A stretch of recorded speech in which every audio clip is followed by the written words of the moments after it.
Bliža se novo leto, čas praznovanj, zabave in tudi novih začetkov. Vse prednovoletne zabave pa niso povsem običajne žurke za druženje ob alkoholu in v naključni družbi. Takšna neobičajna žurka je tako imenovana novoletka. Gre za programsko vodeno prednovoletno zabavo ljubiteljev animejev in mang, ki je pred natanko 10 leti nastala v okviru društva Anime Slovenija. Vodila pa jo je Lil Dragon. Prvih 7 zasebnih zabav se je zaradi prostorske omejitve odvijalo v ljubljanski Kiberpipi na Kersnikovi ulici. Začele so se ob poznih petkovih popoldanskih urah in trajale do naslednjega dne. Novoletka je bila vedno polna dogajanja, od tekmovanj v karaokah, poplesavanja na arkadnih podlogah, hitrega goltanja rezancev ali nudelnov, peki slaščic in še kaj.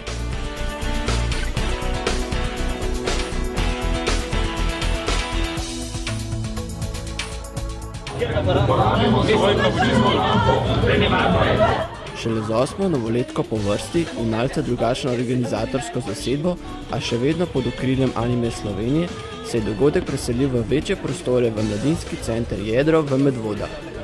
Tako je dogodek postal dostopen širši množici obiskovalcev.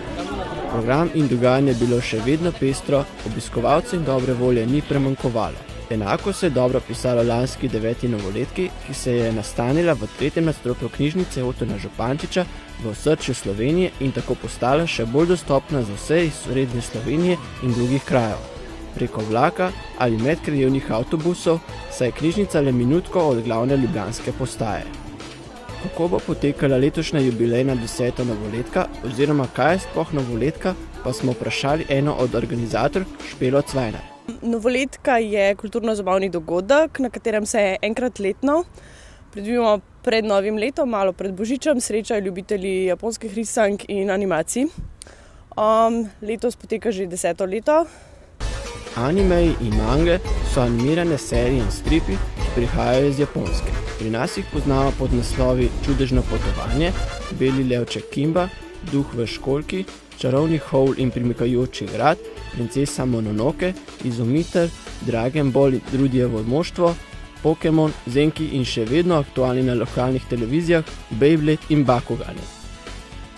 Koliko o animejih ve slovensko občinstvo?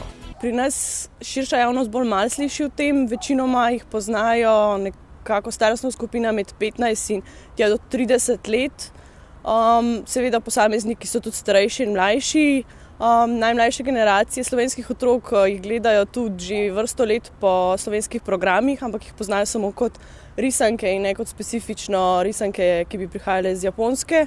Ampak pojavljajo se različni članki že na to temo v določenih revijah in različni dogodki, kot je novoletka, ilustrarium in različna grafitiranja. To temo nekako mečejo v javnost in kažejo javnosti, kaj v bistvu so te anime in mange. Pri nas očitno še vedno velja miselnost, da novoletne zabave brez alkohola ni.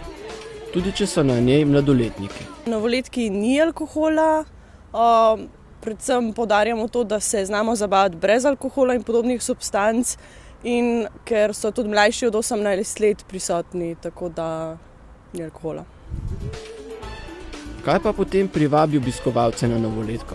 Zdi se mi, da v večino primerih pritegne to, da je to eden od redkih dogodkov v Sloveniji, kjer se sreča toliko ljudi z enakim hobijem ali enakim ljubiteljstvom. Poleg tega pa se trudimo privabiti tudi posameznike, ki tematike ne poznajo, in zaradi tega ciljamo za program za širše občinstvo. Ali je novoletka narejena po zgledu tujih tematsko podobnih dogodkih? Ja, novoletka se zgleduje po podobnih dogodkih v tujini.